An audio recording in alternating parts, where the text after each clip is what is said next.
할렐루야. 하나님의 은혜와 사랑이 오늘도 충만한 귀한 시간이 되기를 소원합니다.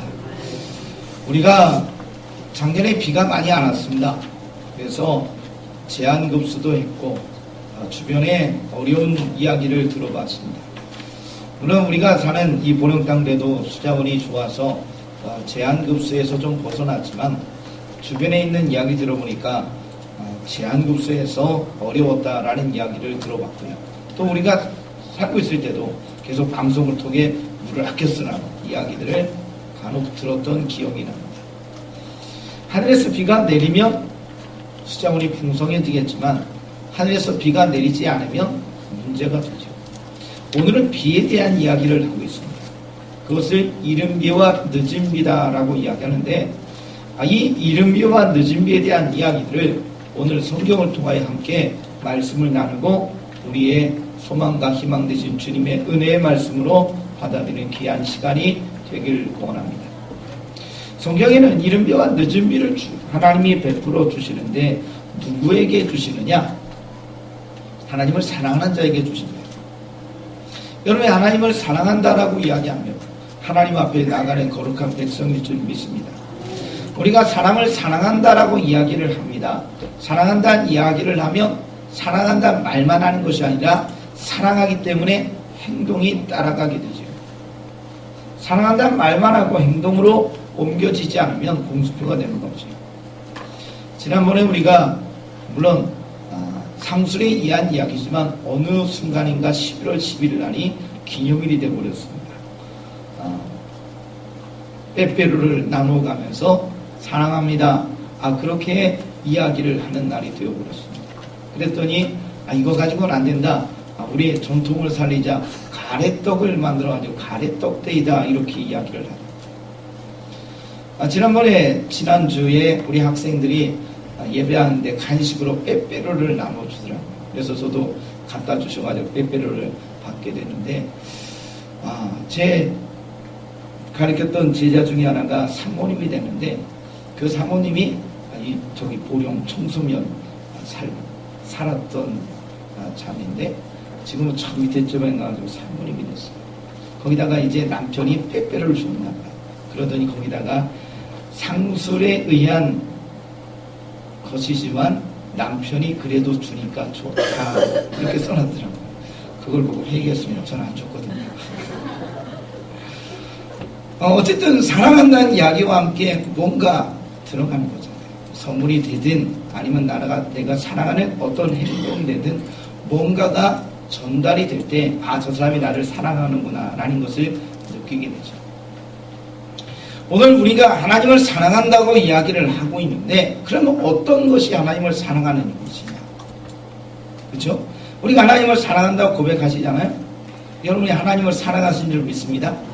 한번 옆에 있는 분들에게 이야기합시다. 다른 사람이 아니라 저는입니다. 저는 하나님을 사랑합니다. 그분에게 묻습니다. 어떻게 하나님을 사랑하고 계시는지. 여러분이 하나님을 사랑한다고 했잖아요. 여러분 어떻게 하나님을 사랑하세요? 물론 하나님을 사랑하는 여러 가지의 모습을 이야기합니다. 하나님을 사랑하니까 지금 이 자리에 예배 처소에 나오셨습니다.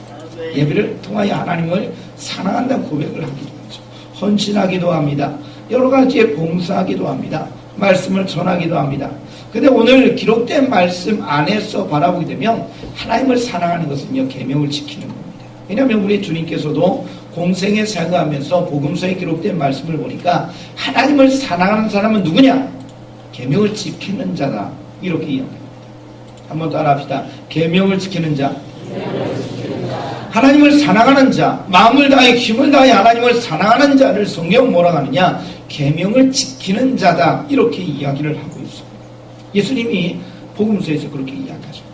성경 우리가 읽은 말씀에도 그러한 이야기를 하고 있습니다. 계명을 지킨다는 이야기 안에 예배를 드립니다. 봉사합니다. 헌신합니다. 전도합니다. 왜냐하면 그것이 하나님 우리에게 명하신 율례와 법도 계명 속에 다 들어가게 되니까요. 여러분이 하나님을 사랑한다 그러면 하나님의 계명을 지켜야 됩니다.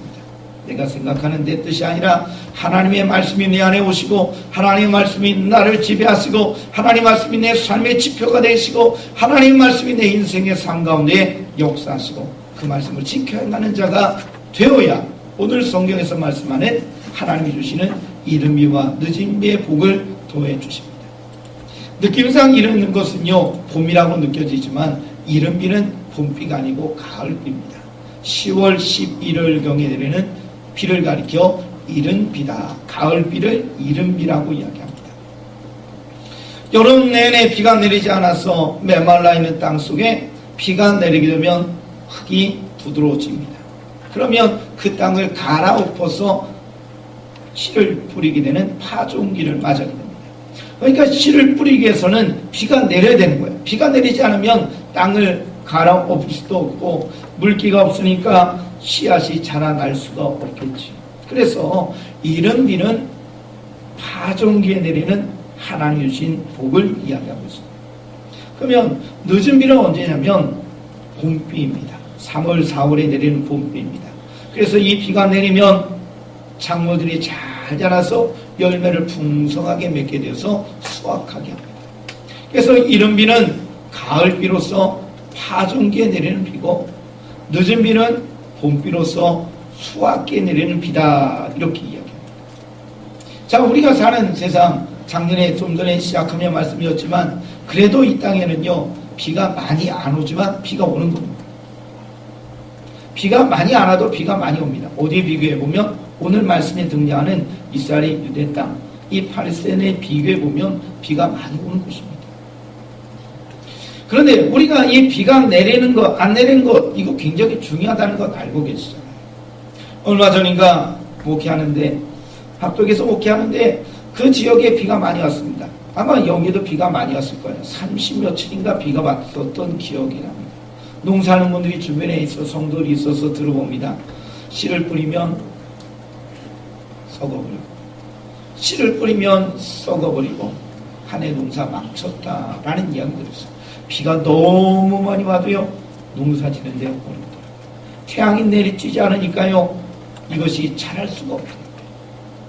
오늘은 우리가 비가 많이 안 와서 많은 사람들이 농사 지는데 어렵다. 그래서 우리가 뉴스 같은 거 보면 소방서 차가 가가지고 물을 대주면서 사람이 급수하기도 하고 그걸 가지고 농사 짓는 이야기도 들어봤던 기억이 있습니다. 비가 적당한 때 내려야 작물들이 잘 자라게 된다. 우리는 그렇게 이해할 수 있죠. 오늘 본문의 말씀에 등장하는 이야기가 그겁니다. 하나님이 정확한 때 이른 비를 주셔서 씨를 뿌리고 정확한 때 늦은 비를 주셔서 수확해 하신다라는 이야기입니다. 이로 인하여 본문의 말씀에 세 가지 이야기를 하고 계시는데요. 말씀해 보니까 곡식과 포도주와 그리고 기름을 얻는다라고 이야기합니다. 이것은요 유대 땅에 하나님이 주신 세 가지의 소산물이라고 이야기합니다. 3대 소산물인데 하나님이 풍성케 거두시는 은혜를 주시게 됩니다. 그리고 이어진 말씀은 가축도 어떻게 되느냐, 들에 풀이 나게 하셔서 하나님께서 내가 먹고 배부를 것이다 라고 말씀을 해주고 계십니다. 성도 여러분, 우리가 가나안 땅을 향하여 뭐라고 이야기합니까? 가나안 땅을 향하여 주님께서 젖과 꿀이 흐르는 땅이다 라고 소개하며 이야기하셨습니다. 지금 이 자리에 계신 분들 중에 가나안 땅에 가보신 분이 있어요. 이스라엘 땅에. 가보지 못한다 할지라도 사진이라든가 영상을 통하여 그 땅을 봅니다. 물론 갈릴리 주변이라든가 요단강 주변에는요 수자원이 풍성해서 그런 모습이 보이긴 하지만 그러나 대략적인 그들의 땅은요 젖과 꿀이 흐르는 땅이라고 우리가 동의하기가 어려워요. 동의하기가 어려워요. 젖은요 어떤 의미가 있냐면 하나님의 은혜 속에 목초지가 좋으니까 많은 가축들이 자라게 되는데 번성하게 되는 거예요. 소가 번성하고 양이 번성하니까 소와 양을 통하여 젖을 짜서 젖이 풍성하다라는 이야기입니다. 꿀은 뭐예요? 들에 풀들이 꽃이 피고 나무에 꽃이 피니까 벌들이 날아들어서 꿀을 만들어 갈 수 있다. 그래서 젖과 꿀이 흐르는 땅은 사람이 살기 좋은 땅, 풍성한 땅, 은혜의 땅이다라고 이야기를 하고 있습니다. 근데 좀 전에 이야기했던 대로 젖과 꿀이 흐르는 땅이라는 이야기와 우리가 사는 세상과 비교해보면, 우리 대한민국과 비교해보면 우리가 동의할 수 없다는 거예요. 한번 옆에 있는 분에게 이야기합시다. 좋은 땅에서 살고 계십니다. 우리가 좋은 땅에 살고 있는데 아이고 우리는 아니다라고 생각할지 모르지만 그러나 저들의 땅과 성경의 말씀에 등장하는 이 가나안 땅과 이스라엘 땅과 비교해보면 확실하게 좋은 땅 맞습니다. 제가 이전에 가봤는데 진짜 좋은 땅입니다. 대부분 황량한 곳이잖아요. 사람이 살기 어려운 지역입니다. 그런 지역에 비가 내리면 사는 거예요. 그런데 비가 내리지 않으면 살 수가 없다는 이야기입니다. 여러분이 알고 있듯이 엘리야가 하나님 앞에 기도했더니 북쪽 이스라엘에 비가 얼마 동안 안 내렸다고요? 2년하고 6개월 동안 비가 내리지 않았어요. 사람이 살 수가 없어요. 하나님이 이른 비와 비를, 늦은 비를 하나님께서 정확한 때에 내려주심으로 인하여 작물이 자라는 것뿐만 아니라 목초지에 풀들이 자라나면서 가축들이 자라납니다. 꽃이 핍니다. 그래서 그 땅이 가나안 땅이 뭐가 되느냐? 그때야 하나님의 은혜 베푸심으로 젖과 꿀이 흐르는 땅이 된다라는 이야기입니다. 젖과 꿀이 흐르는 땅이 되기 위해서는요, 하나님이 비를 주셔야 됩니다. 만약에 하나님이 비를 주지 않는다면 저 땅은 저주받은 땅이지 젖과 꿀이 흐르는 축복된 땅이 아닙니다. 이스라엘 백성이 가나안 땅에 들어가기 전에 어디에 있었어요? 애굽에서 있었죠. 애굽에서 노예 생활을 하고 하나님 은혜 속에 가나안 땅으로 들어가게 되었는데 오늘 본문의 말씀의 배경이 그 가나안 땅에 들어가는 도중에 있어요. 자, 우리 이것을 모세오경이라고 그러죠. 창세기, 출애굽기, 레위기, 민수기, 신명기, 그리고 나서 뭐가 있어요? 여호수아 말씀이 있잖아요. 느낌상 딱 보지요. 이 말씀이 언제 선포되고 기록되어졌을까라는 이야기를 느낌상 보잖아요. 여호수아로 넘어가는 과도기다 이렇게 느껴지실 수 있을 거예요. 맞습니다. 오늘 본문의 말씀의 신명기의 말씀은 그때입니다. 하나님의 은혜를 통하여 모세가 이스라엘 백성을 인도하고 이스라엘 백성이 이제 가나안 땅을 목전에 두고 제2세대가 하나님의 은혜 속에 출애굽 2세대가 가나안 땅에 들어가야 되는데 그들을 향하여 마지막 설교하는 이야기, 그들에게 당부하는 이야기가 신명기 이야기입니다. 출애굽 1세대는 하나님의 진노 속에서 광야에서 죽고 딱 2명 여호수아와 갈렙만이 지금 이 자리에 있습니다. 우리가 출애굽 1세대, 2세대 그렇게 이야기하는데요. 여기에서 말한 1세대, 2세대는 20세를 기준으로 이야기하시는 겁니다. 이스라엘 백성이 가나안 땅에 들어와서 숫자를 셌어요.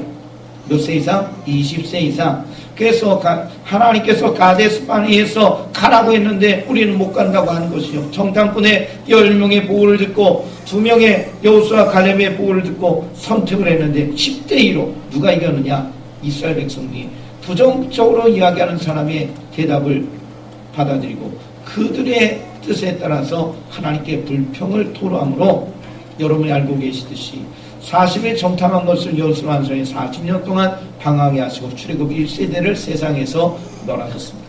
의로운 정탐꾼이었던 여호수아 갈렙만이 하나님 은혜 속에서 믿음으로 가나안 땅에 들어갔다. 이것이 여러분이 알고 있는 또한 성경에 기록된 하나님의 말씀이죠. 그때 출애굽 1세대가 20세 이상입니다. 자, 그러니 출애굽 2세대는요 잘 알지 못합니다. 아니 아직 경험하지 못한 사람들이 모여 있습니다. 40년의 시간이 흘렀으니 이제 본문의 말씀에 등장하는 출애굽 2세대는 하나님이 우리 민족을 향하여 어떤 말씀을 하셨는지, 하나님께서 시내산에서 계명을 주시고 시내산에 성막을 만들게 하시고 율례와 법들을 정하시고 제사하는 것과 하나님과 관련한 모든 것을 이야기하신 것에 대해서 잘 알지 못하는 거예요.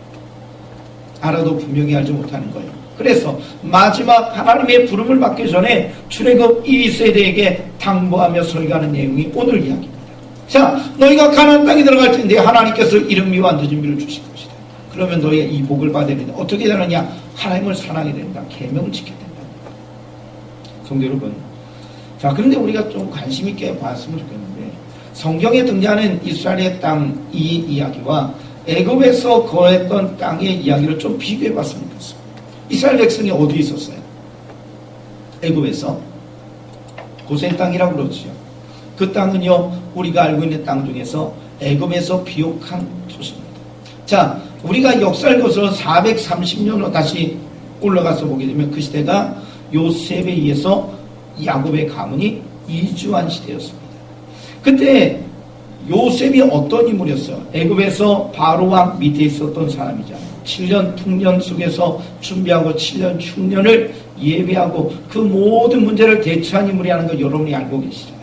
그때 성경에 기록된 말씀에 의하면 흉년이 되니까 먹을 것이 없으니까 돈을 가지고 와서 곡식을 사갑니다. 돈 떨어지니까 뭐예요? 땅을 팔아요. 돈 떨어지니까 땅 팔고 또 돈 모자라니까 짐승 팔고 모든 걸 다 팔아버렸어요. 그래서 성경에 기록된 이야기를 바라보면 바로에게 그 땅에 있는 모든 걸 걷어가지고 다 바친 거예요. 누가? 요셉이. 그러니까 강력한 제국의 힘을 발휘하게 되었는데 그런 입장에 있는 바로가 요셉이 얼마나 사랑스러워요. 그래서 요셉이 가문이 원하는 걸 주었는데 곧센 땅을 요구했고 그 땅을 받았습니다. 근데 그 땅이 나일강 삼각대에서 비옥한 땅이다라는 이야기입니다. 거기는요 사람이 살기 좋은 땅이다라는 이야기예요. 반면에 이스라엘 사람들이 가는 광야 속에서 그리고 가나안 땅에 들어간 모든 과정 속에 임하는 땅은요 저들이 바라볼 때 너무 척박한 그냥 여러분이 느끼시기에 우리나라의 상황과 이스라엘의 상황이 다른 것처럼 곧센 땅에 살던 저들이 가나안 땅에 가는 여정의 광야길과 이스라엘 사람들이 가야 할 가나안 땅의 모습들을 비교해 볼 때 이게 다르다는 거예요. 그러나 그 땅이 적과 꿀이 흐르는 축복의 땅이 되어야 한다는 거예요. 그렇게 되려면 다시 말씀드립니다. 눈으로 볼 때는 그 땅이 적과 꿀이 흐르는 땅이 아니에요. 그 땅은요 예전에 살았던 것보다도 더 척박하고 좋지 않은 땅이에요. 그러나 그 땅에는요 이름 미워한 뜻이 미가요. 그 땅에는요 하나님의 임재가 임하고 있다는 거예요. 이것이요 그 땅이 적과 꿀이 흐르는 땅이 될 수 있는 이유란 이야기예요. 눈으로 볼 때는 아니에요. 그러나 적과 꿀이 흐르는 땅이 될 수 있는 것은 거기에 하나님의 임재가 임하고 하나님께서 정확한 때에 이른 비와 늦은 비를 주셔서 그 땅에 소산물을 주시고 그 땅에 곡식을 주시고 그 땅에 기름을 주고 포도를 주고 하나님의 은혜 속에서 많은 가축들이 자라날 수 있는 좋은 환경을 주셔서 그대 적과 꿀이 땅이 되는 거예요. 근데 만약에 이 비가 그치면 이 땅은요 적과 꿀이 흐르는 땅이 아니에요. 비가 그치면 이 땅은 축복받는 땅이 아니에요. 비가 그치면 이 땅은 저주의 땅이 되는 겁니다. 그래서 하나님은 오늘 복이 임할 것이다. 너희가 나를 사랑하고 내 계명을 지키며 하늘에서 이른 비와 늦은 비를 통하여 너에게 은혜를 주시겠다는 약속의 말씀에 이어서 우리가 읽은 말씀에 등장하잖아요.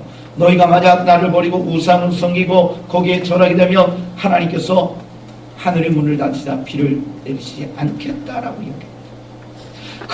그렇게 되면 그 땅은 정말로 저주받는 땅이 되는 겁니다. 그래서 하나님의 백성들이 하나님 앞에 믿음으로 나가라고 이야기를 하고 있습니다. 이어지는 이야기 우리가 1절 18절 열어보게 되면 우리가 알고 있는 쉐마라고 이야기하는 이스라엘에 들으라라고 하면서 하나님의 말씀을 어떻게 되느냐 하나님의 말씀을 숨먹이 되고 임해도 말고 하나님의 말씀을 볼 수 있는 여러 가지 환경을 만들어 놓고 그 계명을 하나님의 말씀을 가르치고 지키고 그것을 하나님의 은혜 속에 누리라는 이야기의 말씀으로 계속해서 이야기를 하고 계십니다. 성도 여러분 하나님의 말씀이 여러분 안에 있을 때 그 말씀이 여러분의 지표가 되었을 때 그리고 그 말씀을 지켜갈 때 하나님께서 원하시는 놀라운 일들이 여러분의 인생과 삶 가운데 임한다는 것을 믿으시기를 소망합니다. 하나님께서 우리 교회와 우리 여러분의 가정과 우리 나라와 민족 가운데 하나님께서 이른 비와 늦은 비의 복을 주시기를 원하는데 때를 따라 주시 하나님의 능력과 은혜가 임하시기를 원하는데 그러려면 어떻게 된다고요? 말씀을 듣고 말씀을 행하게 하나님을 사랑한다고 이야기하며 하나님을 사랑하는 삶을 살아갔을 때 이것이 하나님께서 베푸신 은혜와 은총의 삶이다 라고 이야기를 하고 있습니다. 저도 인생의 삶을 살아가면서 하나님이 저희 인생 가운데 삶 가운데 개입하셔서 저를 인도하신 이야기들이 많습니다.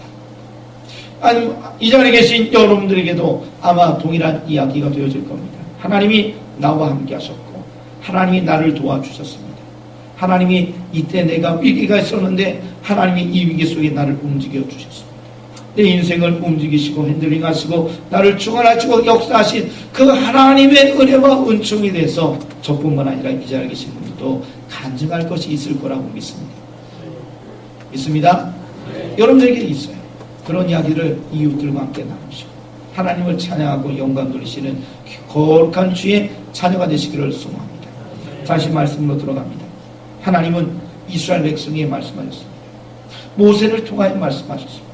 출애굽 2세대를 향하여 말씀합니다. 오늘 우리에게 말씀합니다. 하나님의 백성들이 하나님을 사랑한다. 마음을 다하여 뜻을 다하여 사랑한다.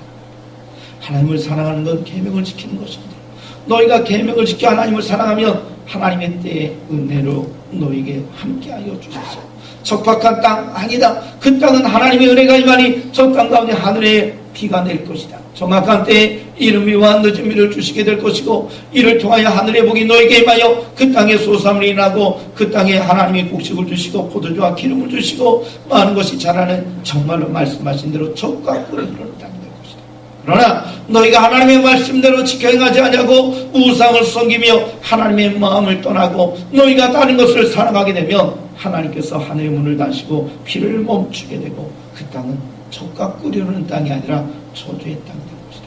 그러니 너희는 하나님 말씀을 계속해서 삼가 읽고 듣고 하나님 말씀을 은혜 가운데 받아들이며 그 말씀을 잊지 않도록 노력해라. 그리고 그 말씀이 하나님의 은혜 속에 여러분을 살릴 것이니 여러분들이 말씀대로 행하여 복받는 민족 되자.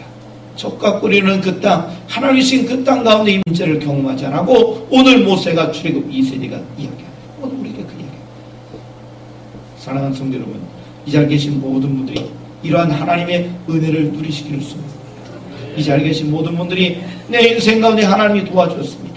내가 바라볼 땐 여기는 아닌 것 같아요. 내가 볼 때는 정말로 부족한 것 같아요. 그런데 하나님이 도와주시니까 됐다는 이야기입니다.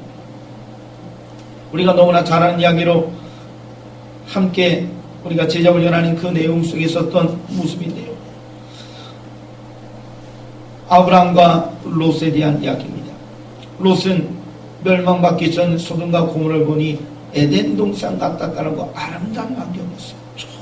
좋은 곳이었어요. 그래서 거기에 갔어요. 분간을 할 때 아브라함은 네가 먼저 선택했으니 나는 저기에 가야 되겠구나 하면서 바라본 땅은 척박한 땅이었어요. 근데 악의 세상이었던 소돔과 고모라 여기는 하나님의 임재가 임하는 곳이 아니었어요. 그래서 그 악한 땅이 때문에 롯은 소돔과 고모라와 함께 가문에 하나님의 은혜가 떠나가고 저가 어떻게 된지 여러분이 아시잖아요. 소돔과 고모라가 멸망당할 때 산속으로 도망갔던 가문의 안타까운 이야기, 롯의 아내는 뒤를 돌아볼 소금 기둥이었던 이야기 여러분이 아시잖아요. 그러나 척박한 땅에 들어왔던 아브라함은 하나님을 바라보며 소망하며 주의 은혜 속에 거했더니 하나님께서 그의 인생과 삶 가운데 은혜의 복을 주셨잖아요. 그래요. 하나님을 의지하고 하나님의 임재를 경험하는 자에게는 하나님이 때를 따라 주시는 복, 성경은 이른비와 늦은비라고 이야기하십니다. 이 복의 은혜를 통하여 우리가 상상할 수 없는 인생의 삶을 살아갈 수 있도록 도와주시게 될 줄 믿습니다. 성도 여러분, 소망합니다. 하나님을 바라보십시오. 하나님을 의지하십시오. 말씀을 지켜 행하여 하나님을 사랑하십시오. 그러면 하나님께서 여러분들에게 은혜를 베풀어 주십니다. 임재하시면서 함께 하시면서 이른비와 늦은비로 때를 따라 주신 복으로 여러분의 삶 가운데 기적과 은혜를 베풀어 주시게 될 줄 믿습니다. 하나님을 사랑하십시오. 그분의 은혜 속에 거하십시오. 계명을 지켜 행하시는 우리 모든 성도가 되셔서 주께 영광 돌리고 하늘의 복을 받는 모든 성도가 되시기를 간절히 축복합니다. 기도드리겠습니다. 이스라엘 백성이 가나안 땅에 들어가게 될 때 출애굽 2세대를 향하여 주님이 모세를 통하여 이야기했습니다. 하나님을 사랑하라. 계명을 지키는 자는 하나님이 은혜 베푸셔서 때를 따라 주시는 은혜, 하나님의 이른비와 늦은비의 복으로 그 땅이 풍성한 열매를 거두는 젖과 꿀이 흐르는 땅이 될 것이다 이야기합니다. 반면에 하나님의 계명을 지키지 않고 우상을 숭배하고 그릇된 길로 가면 하나님께서 하늘을 닫으시고 비를 내리지 아니하셔서 그 땅이 소선을 내지 아니하니 저주의 땅이 될 거라고 이야기합니다. 주여, 머리 숙인 우리가 하나님을 사랑하기를 원합니다. 주의 은혜 속에 거하기를 원합니다. 계명을 지켜 행하기를 원합니다. 말씀의 은혜 속에 들어가기를 원합니다. 그래서 하나님이 때를 따라 주시는 은혜 가운데 우리가 사는 세상 척박하지만, 우리가 사는 세상 부족하지만 하나님이 주신 은혜를 통하여 임재의 은혜를 경험하며 주신 복과 능력과 은혜의 삶을 살게 하여 주옵소서. 예수님의 이름으로 기도드리옵나이다. 아멘.